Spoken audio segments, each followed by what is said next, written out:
الحمد للہ رب العالمین والصلاة والسلام علی سید المرسلین اما بعد فاعوذ باللہ من الشیطان الرجیم بسم اللہ الرحمن الرحیم۔ آج ہمارا موضوع نکاح کے حوالے سے ہے کہ ہم اسلام پر عمل کرنے کی جب بات کرتے ہیں، ہم جب مسلمان ہونے کی بات کرتے ہیں اور صحابہ کے عشق یا نبی کریم صلی اللہ علیہ وسلم کی غلامی کا دعویٰ کرتے ہیں تو ہمیں بہت ساری چیزوں پر یہاں پہ غور کرنے کی ضرورت ہوتی ہے۔ بخاری شریف کی حدیث مبارکہ میں آپ کے سامنے بیان کر رہا ہوں۔ اس حدیث مبارکہ میں ویسے تو بہت ساری باتیں ہیں جو محدثین نے بیان کی اور جن پہ بات کی جا سکتی ہے، لیکن وہ ایک لمبی بحث ہو جائے گی۔ فی الحال میرا یہاں پہ جو مقصد ہے بیان کرنے کا وہ یہ کہ نبی کریم صلی اللہ علیہ وسلم کی حیات ظاہری میں صحابہ کرام علیہم رضوان کہ یہاں نکاح کتنا سمپل ہوا کرتا تھا، کتنا سادہ ہوا کرتا تھا۔ ایک اصول کی بات یہ ہے کہ جب کسی چیز کو جو ضرورت سے تعلق رکھتی ہو بہت زیادہ مشکل کر دیا جائے، دشوار کر دیا جائے تو ضرورت تو ختم نہیں ہو سکتی، لہذا اس کی غلط راہیں پھر تلاش کی جاتی ہیں۔ جب تک وہ آسان ہوتا ہے ایک ایسا معاملہ کہ جس کے بغیر انسان کی زندگی نہیں گزر پاتی، جس کو ہم ضرورت سے تعبیر کرتے ہیں، تو اس کے بغیر گزر بسر تو ہو نہیں سکتی، لہذا وہ کام ہونا تو ہے۔ اب اگر ہم اس کو پیچیدہ کر دیتے ہیں، مشکل کر دیتے ہیں، تو ناجائز یا غلط طریقوں کی طرف راہ نکلتی ہے۔ جیسے کہا جاتا ہے کہ پانی کا راستہ آپ نہیں روک سکتے، پانی کو اگر آپ بند باندھیں گے، روکیں گے، تو وہ دوسری طرف اپنے راہ بنائے گا اور وہ ایسی طرف نکلے گا جہاں آپ اس نے جو اس کا پراپر راستہ تھا وہ راستہ آپ نے روکا تو وہ پھر غلط راستے کی طرف نکل جائے گا اور تباہی بربادی کا باعث بنے گا۔ بخاری شریف کی حدیث مبارکہ ہے، حضرت جابر بن عبداللہ رضی اللہ تعالیٰ عنہ اپنا واقعہ بیان فرماتے ہیں۔ ان جابر بن عبداللہ رضی اللہ تعالیٰ عنہ قال کنت مع النبی صلی اللہ علیہ وسلم فی غزات، فرماتے ہیں کہ میں نبی کریم صلی اللہ علیہ وسلم کے ساتھ ایک غزوے میں شریک تھا۔ فابطأ بی جملی وأعیا، میری جو اونٹنی تھی وہ سست پڑ گئی اور تھک گئی۔ فَأَتَى عَلَيَّ نبی صلی اللہ علیہ وسلم، تو اس موقع پہ نبی کریم صلی اللہ علیہ وسلم میرے پاس تشریف لائے اور نبی کریم صلی اللہ علیہ وسلم نے مجھ سے پوچھا، تو میں نے عرض کی کہ یا رسول اللہ صلی اللہ علیہ وسلم میرا اونٹ تھک گیا ہے، سست ہو گیا ہے، چلتا نہیں ہے، اس لیے میں پیچھے رہ گیا ہوں، پھر آپ اپنی سواری سے اترے۔ نبی کریم صلی اللہ علیہ وسلم اپنی سواری سے نیچے تشریف لائے اور میرے اسی اونٹ کو ایک لکڑی سے، ایک چھڑی سے مارا اور فرمایا کہ اب سوار ہو جاؤ۔ چنانچہ میں سوار ہو گیا تو حضرت جابر رضی اللہ تعالیٰ عنہ فرماتے ہیں کہ اب اونٹ کا حال یہ تھا کہ اسے رسول اللہ صلی اللہ علیہ وسلم کی سواری کے پیچھے رکھنے کے لیے روکنا پڑتا تھا، یعنی وہ اتنا تیز ہو گیا تھا۔ آپ صلی اللہ علیہ وسلم نے دریافت فرمایا، جابر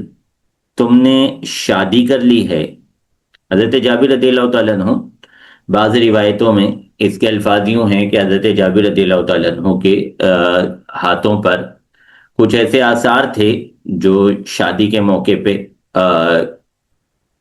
جیسے ہمارے یہاں اپٹن لگایا جاتا ہے، اس طرح کی کوئی چیز ہوتی ہے جس سے نمائندگی ہوتی ہے کہ اس کی شادی ہوئی ہے، تو کچھ ایسے آثار تھے جس سے نبی کریم صلی اللہ علیہ وسلم نے محفوظ فرمایا کہ آپ کی شادی ہو گئی ہے۔ تو پوچھا کہ کیا آپ نے شادی کر لی ہے؟ تو فرماتے ہیں کہ میں نے عرض کی کہ جی میں نے شادی کر لی ہے۔ تو نبی کریم صلی اللہ علیہ وسلم نے فرمایا کہ کیا کسی کنواری لڑکی سے شادی کی ہے یا بیوہ سے؟ تو میں نے عرض کی کہ میں نے تو ایک بیوہ سے شادی کی ہے۔ نبی کریم صلی اللہ علیہ وسلم نے ارشاد فرمایا، کنواری لڑکی سے کیوں نہ کی؟ تم اس کے ساتھ ہنسی مذاق کرتے، وہ تمہارے ساتھ ہنسی مذاق کرتی۔ تو جابر رضی اللہ تعالیٰ عنہ فرماتے ہیں کہ میں نے عرض کی میری کئی بہنیں ہیں اور میری ماں کا انتقال ہو چکا ہے، اس لیے میں نے یہی پسند کیا کہ ایسی عورت سے شادی کروں جو ان بچیوں کو، جو میری بہنوں کو جمع رکھے، انہیں کنگا کیا کرے، ان کی نگرانی کیا کرے۔ اب اس حدیث مبارکہ میں بہت سارے پہلو نکلتے ہیں ہماری تعلیم کے لیے، ہمارے سمجھنے کے لیے، لیکن یہاں میرا مقصد جو ہے وہ نکاح کا سمپل ہونا بیان کرنا ہے۔ دیکھیں حضرت جابر رضی اللہ تعالیٰ جو نبی کریم صلی اللہ علیہ وسلم کی صحبت میں ہیں، آپ کے ساتھ سفر کر رہے ہیں، آپ کے ساتھ اٹھنا بیٹھنا ہے، مسجد نبوی علیہ صاحب صلاۃ والسلام میں خدمت میں حاضری دیتے رہتے ہیں ہر وقت، لیکن اس کے باوجود ان زمانے میں ان کے یہاں نکاح ایک اتنی عام سی چیز تھی، ایک اتنی سمپل سی چیز تھی، ایک اتنی معمول کی بات تھی کہ وہ اس بات کو نہیں سوچا کرتے تھے کہ اس میں ہم نے کوئی بہت بڑا اہتمام کرنا ہے، کوئی شخصیات کو مدعو کرنا ہے، کوئی پورے خاندان کو جمع کرنا ہے اور ایک بڑی زبردست قسم کی عالیشان محفل کا اہتمام کرنا ہے۔ آج ہم دیکھتے ہیں کہ اس نکاح کے لیے کئی محافل کا اہتمام کیا جاتا ہے، کئی طرح کے اس میں خرچے نکالے جاتے ہیں، محافل کا اہتمام، ان کے کھانے پینے کا اہتمام، ان کے بیٹھنے برتنے کا اہتمام، اور وہ ایک محفل پر مشتمل نہیں ہوتا، وہ کئی محفلوں پر مشتمل ہوتا ہے۔ ہمارے یہاں یہ جو نکاح کا سلسلہ ہوتا ہے، لیکن ان کے یہاں کتنا سمپل تھا کہ وہ نکاح کر کے چلے گئے اور نبی کریم صلی اللہ علیہ وسلم کو مدعو کرنے کی بھی ضرورت محسوس نہیں کی، اور نہ ہی نبی کریم صلی اللہ علیہ وسلم نے اس طرح کا کوئی وہاں پر اندیا دیا۔ پھر یہ کہ وہ اتنے سمپل انداز میں ہوئی تھی کہ نبی کریم صلی اللہ علیہ وسلم کو ان سے پوچھنا پڑا کہ کیا تم نے شادی کر لی ہے؟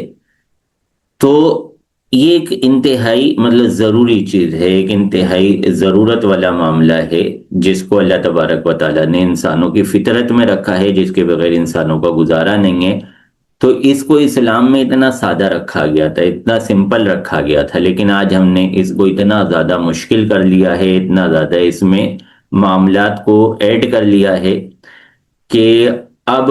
اس جائز کے بجائے لوگ پھر ناجائز کی راہوں کی طرف گامزن ہوتے ہیں۔ ہمیں چاہیے کہ جہاں ہم اسلام کا دعویٰ کرتے ہیں، جہاں ہم اسلام سے محبت کی بات کرتے ہیں، اسلام پر عمل کرنے کی بات کرتے ہیں، وہاں پر